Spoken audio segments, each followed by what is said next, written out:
여러분, 사람의 얼굴이라는 게요. 참 묘합니다. 슬플 땐 웃는 사람도 있고, 기쁠 때 눈물 흘리는 사람도 있지요.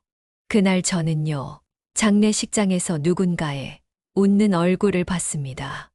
그 웃음이 얼마나 차갑고 또렷했는지, 그 장면이 지금도 제 눈에 선하게 남아 있습니다. 안녕하세요, 여러분. 이곳은 노후사연 모음집입니다. 오늘 제가 전해드릴 이야기는 그 어떤 드라마보다도, 그리고 어떤 뉴스보다도 가슴 아프고 충격적인 이야기일지도 모르겠습니다.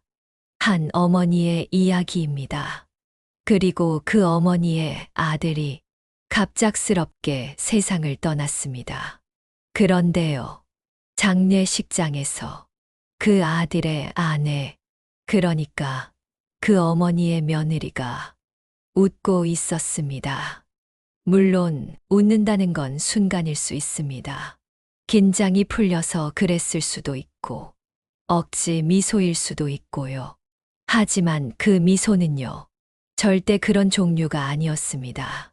그건 누군가의 죽음을 기다려온 사람의 얼굴이었습니다. 오늘 이야기 끝까지 들어보신다면, 왜 그 며느리가 그런 웃음을 지었는지, 그리고 왜 이 어머니가 그걸 평생 잊지 못하는지 조금은 이해하시게 될지도 모르겠습니다. 잠시 안내 말씀 드릴게요. 이야기 시작 전에 구독과 좋아요 한번 눌러주시면 이런 이야기들이 더 많은 사람의 마음에 닿을 수 있습니다. 그리고 혹시 오늘 이야기 속 그 어머니의 마음이 어디선가 당신 마음과 닿아 있다면 조용히 댓글 한 줄 남겨주세요. 당신의 말 한마디가 누군가의 긴 밤을 견디게 해줄지도 모릅니다. 자, 그럼 지금부터 한 어머니가 보내온 편지를 함께 읽어드리겠습니다. 안녕하세요. 저는 올해 67살이 된 이정혜라고 합니다. 사람들이 그러더군요. 세상에서 가장 가슴 아픈 일은 자식이 부모보다 먼저 세상을 떠나는 거라고요. 저는 그 말을 너무도 뼈저리게 알고 있습니다. 제 아들은요, 지난 겨울 갑작스러운 교통사고로 세상을 떠났습니다. 퇴근길이었습니다. 회식 자리가 늦어져서 밤 11시쯤 혼자 차를 몰고 나오던 중이었다고 했습니다. 블랙아이스였다고 하더군요. 그날 밤 도로에 얇게 깔린 얼음 위에서 차는 미끄러졌고 가드레일을 뚫고 나가 도로 밑으로 굴러 떨어졌습니다. 그 자리에서 심장이 멎었다고 합니다. 제 아들을 그날 아침에 엄마 저녁에 갈게요 하고 인사했던 그 아이가 그날 밤 싸늘한 주검이 되어 돌아왔습니다. 사고 소식을 처음 들었을 땐 정말 실감이 나질 않았습니다. 아들이 다쳤다기에 병원으로 달려갔고 중환자실 앞에서 기다리는데 그때 의사가 나왔어. 제게 직접 확인하시겠냐고 묻더군요. 저는 아들이 치료 중인 줄 알았습니다. 그런데 그 말은 이미 숨을 거뒀습니다. 라는 말이었습니다. 시체 안치실. 그곳에 제 아들이 있었습니다. 평소보다 조금 창백한 얼굴이었지만 여전히 제 눈엔 어릴 적 감기 걸려서 제 품에 안겨 있던 그 아이 같았습니다. 그날 저는 처음으로 세상이 내게 등을 돌렸다고 느꼈습니다. 그날 밤 장례식장이 차려졌습니다. 저는 울 힘도 없었습니다. 아들의 얼굴을 보면서도 그저 얼떨떨하게 손을 덜덜 떨며 조문객을 맞이했지요. 그리고 그 순간이었습니다. 사람들이 음식을 나르고 상가 입구에 앉아 술잔을 기울이던 그 시간, 저는 우연히 며느리의 얼굴을 보게 되었습니다. 그 아이는요, 누군가와 조용히 이야기를 나누고 있었고, 그 대화 속에서 분명히 웃고 있었습니다. 그 미소가 어땠는지 아세요? 슬픔과는 거리가 먼 어쩌면 해방감에 가까운 미소였습니다.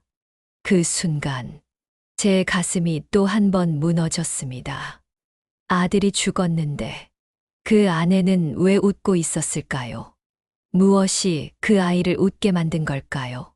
자, 이제 본격적으로 사연을 시작하겠습니다. 제 아들은요, 참 착한 아이였습니다. 이렇게 사연을 시작하신 분의 이름은 조말선 씨입니다. 올해 70을 넘긴 그녀는 몇 개월 전 아들의 장례식을 치렀다고 말씀하셨습니다. 말도 많지 않았고 자기 주장도 강하지 않았던 그 아들. 누가 뭐라 해도 항상 먼저 양보하고 다투는 걸 무척이나 싫어했던 성격이었다고 했습니다. 그런 애가요, 그날은 마지막까지 제게 전화도 없이 그냥 갔습니다. 말선 씨의 목소리는 그 순간 잠시 떨렸습니다. 아들이 떠나던 날, 그녀는 집에서 김치를 담그고 있었다고 합니다. 느닷없이 걸려온 병원에 전화 한 통, 그리고 차가운 응급실에서 그녀를 기다리고 있던 건 숨이 멎은 아들의 몸이었습니다. 그날 이후 모든 게 무너졌다고 말하셨습니다. 아들을 보내고 남은 건 냉기와 고요뿐이었으니까요. 하지만 그녀의 고통은 거기서 끝나지 않았습니다. 문제는 그날 장례식장에서 마주친 며느리의 얼굴이었습니다. 검은 옷을 입고 조용히 인사를 받긴 했죠. 근데요, 저는 봤어요. 그 아이가 웃고 있더라고요. 그 순간 말선 씨는 세상이 멈춘 것 같았다고 말했습니다. 처음에는 제가 잘못 본 줄 알았습니다. 슬픔에 잠겨 있어야 할 사람이 아들이 죽은 날 장례식장에서 웃고 있었습니다. 그것도 제 눈을 피하며 입꼬리를 올리고 있더군요. 정말이지, 저는 그 순간 숨이 막혔습니다. 그 애가 제게 고개 숙여 인사하며 했던 말. 어머니, 죄송해요. 그 말이 지금도 귓가에 울립니다. 죄송하다면서 왜 웃고 있었던 걸까요? 그 애는 제 아내가 아닙니다. 제 아들이 택한 여자였고, 전 그 선택을 존중했을 뿐입니다. 하지만 결혼 생활은 순탄치 않았습니다. 아들이 맞벌이하며 늦게 퇴근해도 밥 한 번 따뜻하게 받아본 적이 없다고 했습니다. 명절이면 집에 오지 않았고, 오더라도 며느리는 인사만 하고 방에 들어가 문을 잠가버렸습니다. 그럴 때마다 아들은 애써 웃으며 그냥 피곤한 거야 라고 했습니다. 하지만 전 느꼈습니다. 그 아이가 많이 지쳐 있다는 걸요. 아들이 죽고 나서야 그 아이가 앓고 있었던 병을 알게 되었습니다. 불면증, 공황장애, 우울증. 하지만 저는 왜 그 사실을 그토록 숨겼는지 묻고 싶었습니다. 왜 그 아이는 제 아들이 그렇게까지 힘들어했는데 한 번도 제게 말하지 않았던 걸까요? 아들의 휴대폰엔 몇 통의 녹음 파일이 남아 있었습니다. 그걸 듣고 저는 며칠 동안 아무것도 먹지 못했습니다. 욕설, 비난, 심지어는 죽어버려라는 말까지. 그 아이는 제 아들이었지만 누구에게도 사랑받지 못한 채 버텼던 것 같습니다. 그리고 결국 그 무게를 이기지 못하고 세상을 등진 거겠지요. 아들의 방 한켠에는 그가 마지막으로서 내려간 일기장이 있었습니다. 나는 왜 태어났을까? 나는 왜 이렇게 외로운 걸까? 내가 사라지면 누가 울까? 어머니는 울겠지. 그 사람은 웃겠지. 그 글을 읽는데 손이 덜덜 떨려 며칠 동안 그 장을 넘기지 못했습니다. 저는 지금도 그 문장이 제 심장을 쥐어뜯는 것 같습니다. 어머니는 울겠지. 그 사람은 웃겠지. 그 사람은 제 며느리입니다. 그렇게 며느리는 매일 아침 7시 반이면 병원에 도착했습니다. 간호사보다 먼저 와 있었고 아들의 손톱을 다듬고 입술을 닦으며 오빠, 나 왔어요라고 인사를 건넸습니다. 처음에는 그 모습이 어색하기도 했습니다. 무표정했던 얼굴에서 잠시나마 미소가 떠올랐고 간호사들도 사랑이 있긴 있었구나 하고 중얼거릴 만큼 공들여 간호를 했습니다. 그런데요, 이상했습니다. 저는 병실 구석에 서서 그 장면을 바라보며 어쩐지 마음이 불편했습니다. 분명 애쓰는 모습인데 왜 제 마음은 무겁고 불안했을까요? 하루는 병원 복도에서 간호사 2사람이 속삭이는 소리를 들었습니다. 저 며느리 좀 이상하지 않아요? 무섭게 조용하긴 하지 그런데 또 잘 챙기긴 하더라. 그 말이 마음에 박혔습니다. 저도 모르게 며느리를 의심하고 있었던 겁니다. 아들을 이렇게 만든 원인을 찾고 싶은 제 아내 원망이 며느리에게 향하고 있었던 거죠. 하지만 그런 제 감정을 쉽게 말할 수 없었습니다. 아직 아들은 깨어나지 않았고 상황은 불확실했으니까요. 며칠 후 며느리가 저를 조용히 부르더군요. 어머니, 혹시 상속에 대해서 생각해 보셨어요? 그 말을 듣는 순간 저는 가슴이 철렁했습니다. 아들은 아직 살아있고 우리는 하루하루를 기도하며 버티고 있는데 그 아이는 벌써 재산을 이야기하고 있었던 겁니다. 지금 무슨 말을 하는 거니? 제가 단호하게 물었습니다. 며느리는 고개를 숙였지만 눈빛은 흔들리지 않았습니다. 아버지도 안 계시고 오빠가 혹시라도 정말 혹시라도 일이 생기면 병원비나 장례 문제도 정리를 해야 하잖아요. 저도 오빠한테 받은 돈도 있고 그래도 법적으로는 며느리니까요. 저는 아무 말도 할 수 없었습니다. 그 순간 제 안에 있던 사람에 대한 믿음이 부서지는 소리가 들리는 듯 했습니다. 아직 아들이 숨을 쉬고 있는데 눈도 감지 않았는데 그 아이는 이미 끝을 준비하고 있었습니다. 그리고 그날 밤 저는 병원 옥상에서 홀로 앉아 있었습니다. 겨울바람이 매섭게 볼을 때렸지만 그보다 더 차가운 건 제 마음이었습니다. 내가 뭘 믿은 걸까? 누굴 믿은 걸까? 아들을 바라보며 저는 그 아이의 인생을 다시 되돌아봤습니다.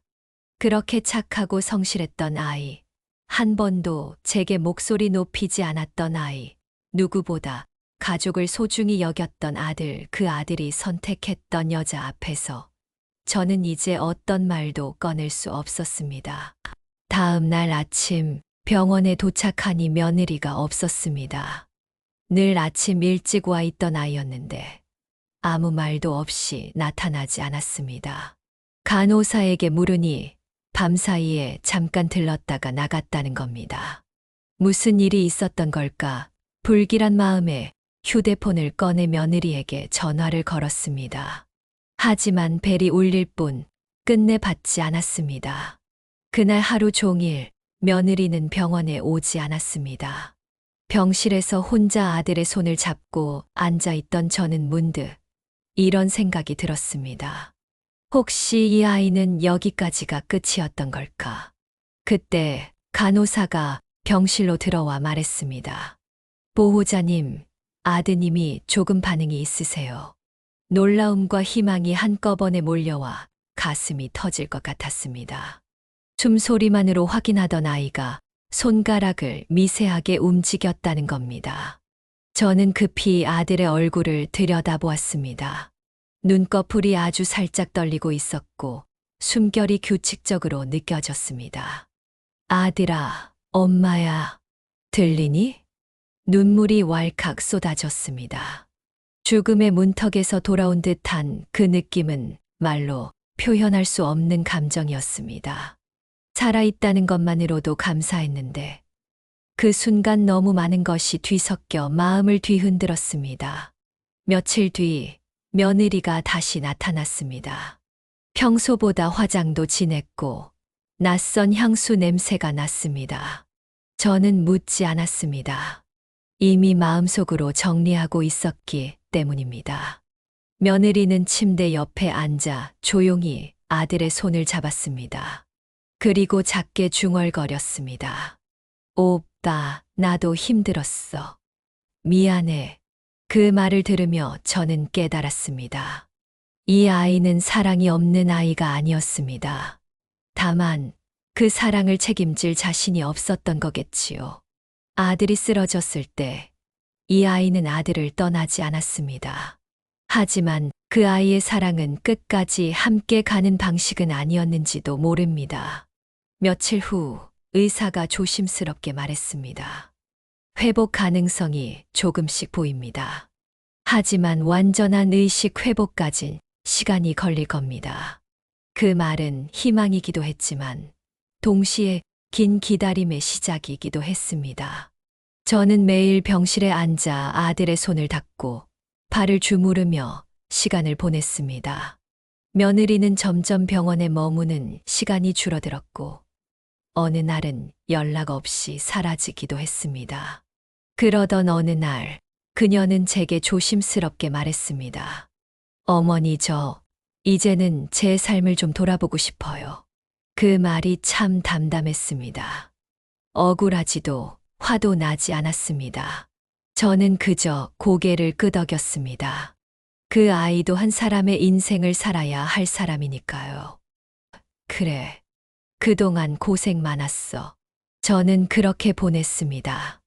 그리고 병실 한켠에 혼자 앉아 아들에게 속삭였습니다. 아들아, 이젠 너와 나 둘이야. 괜찮아. 엄마는 너 곁에 있을 거야. 그날 이후 저는 더 이상 며느리를 원망하지 않았습니다. 그녀 나름의 방식으로 최선을 다한 거라고 믿기로 했습니다. 아들은 의식을 완전히 회복하지 못했지만 미세한 반응을 보일 때가 있었습니다. 제가 손을 잡으면 살짝 움켜쥐기도 하고 눈꺼풀을 조금 떨구기도 했습니다. 그 작은 변화 하나하나에 저는 감격했습니다. 매일 아침 병실 문을 열고 들어서면 엄마 왔다. 아들 하고 말했습니다. 대답은 없지만 제 말이 닿고 있다고 믿었습니다. 병실에 혼자 있는 시간이 길어질수록 저는 제 자신과 마주하는 시간이 많아졌습니다. 그리고 그제야 비로소 아들이 아닌 저 자신에 대해 생각하기 시작했습니다. 나는 언제부터 이렇게 살아왔을까? 아들만 바라보고 그 아이의 인생에 제 모든 걸 걸었던 제 삶이 이제는 조금씩 다른 의미로 다가오기 시작했습니다. 문득 며느리가 떠나던 날이 생각났습니다. 짐을 들고 병실 문 앞에서 마지막으로 절 보며 했던 말이 떠올랐습니다. 어머니는 참 강하신 분이에요. 저는 그게 참 부러웠어요. 그 말이 오래도록 가슴에 남았습니다. 강한 척 한 것뿐이었습니다. 무너질 용기가 없었기에 꾹 참고 버틴 날들이었습니다. 사랑도 분노도 원망도 다 삼키며 살아왔습니다. 그런데 그 아이는 그런 저를 보고 강하다고 말했습니다. 어쩌면 그 한마디 덕분에 저는 지금까지도 병실을 지키고 있는 걸지도 모릅니다. 어느 날 아들의 고등학교 친구가 병문안을 왔습니다.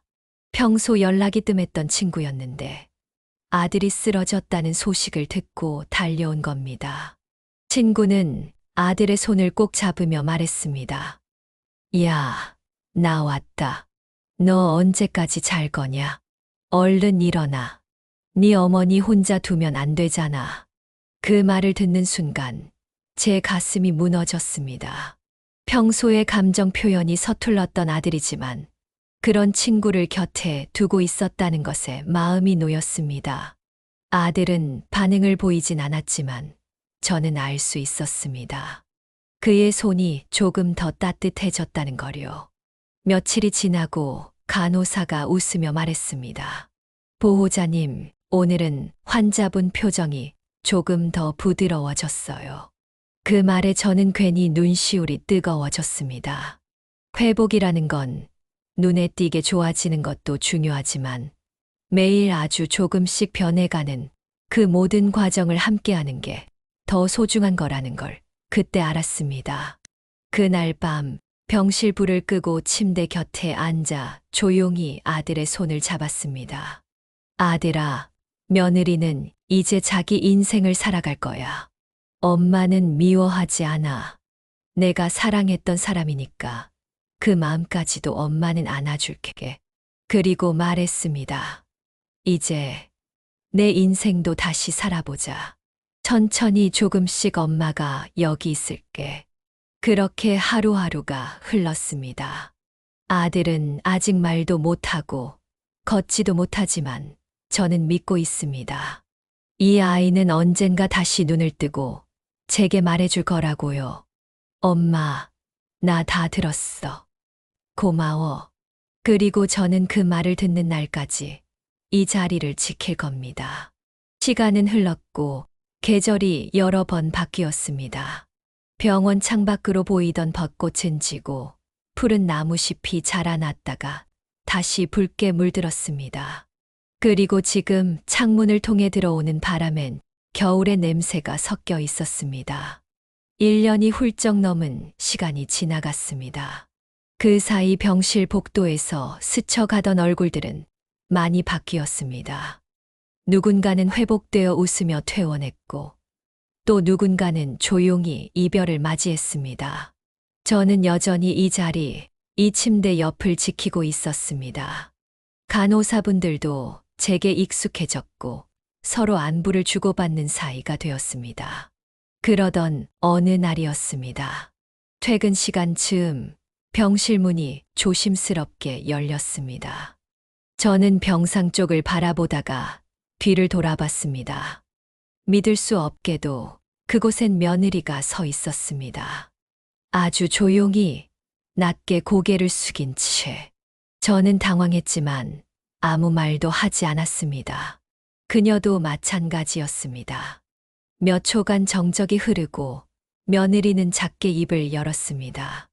어머니, 죄송해요. 늦었죠. 그 한마디에 저는 눈을 감고 한숨처럼 말했습니다. 아니야. 내 인생을 살아야지. 그게 내 몫이었어. 그녀는 머뭇거리다 조심스럽게 다가와 아들의 손을 만졌습니다. 아들은 여전히 반응이 없었지만 저는 그 장면을 지켜보며 마음 깊이 작은 평안을 느꼈습니다. 그녀는 말했습니다. 저 잘 지내고 있어요. 어머니 덕분에. 그 말을 듣고 저는 오히려 조금 민망해졌습니다. 제가 무엇을 해줬다고 덕분이라는 말을 듣나 싶었습니다. 하지만 그 순간 깨달았습니다. 우리가 서로에게 기대했던 마음의 방식이 달랐다는 것을요. 그 아이도 분명 아들을 사랑했고 아들이 쓰러졌을 때 누구보다 괴로웠을 거라는 거요.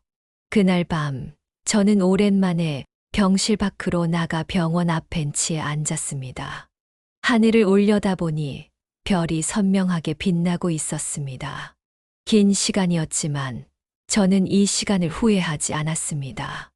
어쩌면 이 이야기를 듣고 계신 분들 중에는 이렇게 생각하실지도 모릅니다. 왜 저렇게까지 해야 하지? 가족이란 이유만으로 저런 희생이 필요한가? 저는 그렇게 생각하지 않습니다. 그건 희생이 아니라 사랑이었습니다. 돌아올 거란 확신도 없이 기다리는 사람의 마음은 결코 약하지 않습니다. 그건 누구도 쉽게 흉내낼 수 없는 아주 단단한 사랑입니다. 저는 오늘도 아들의 손을 잡고 속삭입니다. 괜찮아, 아들아. 천천히 와도 돼. 엄마는 여기 있을게. 그리고 그 말을 매일같이 반복하며 살아가고 있습니다. 며느리와의 재회 이후 저는 많은 생각을 했습니다. 오랜 시간 쌓인 오해와 서운함이 단번에 사라지진 않았습니다. 하지만 서로의 눈빛을 마주보면서 조금은 이해하게 되었습니다. 우리는 모두 부족했지만 각자의 방식으로 아들을 사랑했던 사람들이었습니다. 며느리는 종종 병실에 들러 짧게나마 시간을 보내다 갔습니다. 차가운 말투도 어색한 침묵도 점점 줄어들었습니다. 저는 점차 그녀의 눈에서 도망친 사람이 아니라 지쳤던 사람의 표정을 읽을 수 있었습니다. 어느 날 그녀가 제게 물었습니다. 어머니, 아버님은 언제 돌아가셨죠? 그 말에 저는 멍하니 그녀를 바라보았습니다. 그러고 나서 천천히 말했습니다. 7년 됐어. 그날도 비가 많이 왔었지. 그녀는 조용히 고개를 끄덕였습니다. 그땐 죄송했어요. 전 어쩔 줄 몰랐어. 그 말이 전부였습니다. 사과도 변명도 아니고 단지 그때의 감정을 솔직히 인정하는 한 줄의 고백. 저는 그 한마디가 전부였다고 생각합니다. 저는 고개를 끄덕이며 말했습니다. 그래, 괜찮다. 늦었지만 내가 와줘서 고맙다. 그녀는 저를 보며 작게 웃었습니다. 그 웃음 속에는 미안함과 고마움, 그리고 아주 작은 위로가 담겨 있었습니다. 그렇게 우리는 긴 시간의 틈을 조금씩 메워가기 시작했습니다. 아들은 여전히 아무 말이 없었습니다. 하지만 그의 손은 따뜻했고 숨결은 조용히 이어지고 있었습니다. 저는 그 숨결에 귀를 기울이며 매일을 살고 있습니다. 무언가를 기다리는 삶은 늘 조용한 긴장 속에 머무르게 합니다. 하지만 그것은 동시에 가장 간절한 기도의 시간이기도 합니다. 저는 오늘도 다짐합니다. 내가 살아있는 동안 너는 혼자 아프지 않게 하겠다고. 이 이야기를 듣고 계신 분들께 묻고 싶습니다. 혹시 지금 어떤 누군가와 멀어진 채로 살아가고 계시진 않나요? 혹은 한 번의 용기만 있다면 풀릴 수 있는 오해를 가슴속에 묻어두고 계시진 않나요? 늦었다고 생각해도 괜찮습니다. 누구든 한 번은 돌아가고 싶은 마음이 있고 누구든 한 번쯤은 받아주고 싶은 사람이 있습니다. 우리의 인생은 너무 빠르게 지나가지만 기다림만큼은 참 느리게 흐릅니다. 그 기다림 속에서 당신도 누군가의 숨결을 기억하셨으면 좋겠습니다. 며느리와의 관계는 완벽하진 않았지만 조용히 그리고 조금씩 가까워지고 있었습니다. 어느 날은 며느리가 집 앞에 반찬 몇 가지를 들고 찾아왔습니다. 말은 없었지만 조심스레 내민 그 손길 속에서 저는 진심을 느꼈습니다. 어머니, 이건 제가 요즘 배우는 반찬인데 너무 짰으면 말해주세요. 그녀는 눈을 피하며 말했습니다.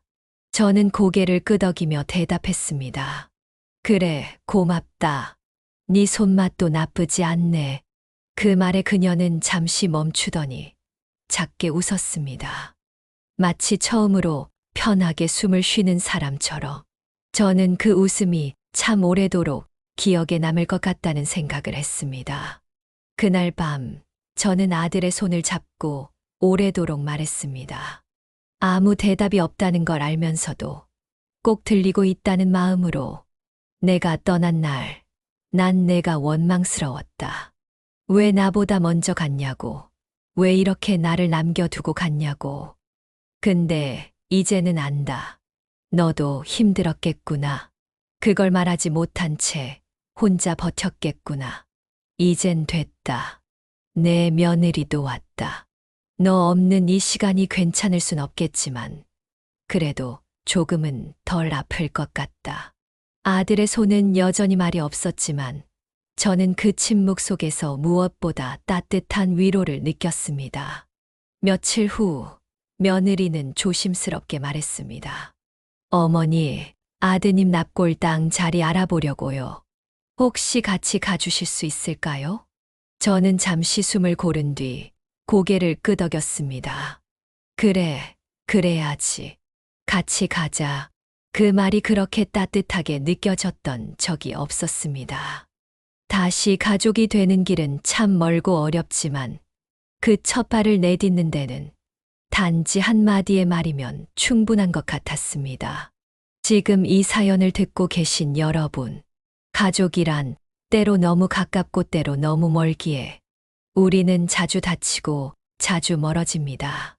하지만 언젠가, 정말 언젠가는 그 사람이 남겨둔 말 한마디, 눈빛 하나가 당신의 마음 속에서 다시 살아날지도 모릅니다. 아들은 떠났습니다. 하지만 며느리는 남았습니다. 그리고 저는 오늘도 그 둘 사이를 기억하며 살아갑니다. 그것이 우리가 놓치지 말아야 할 사람의 온기니까요. 여기는 노후사연 모음집이었습니다.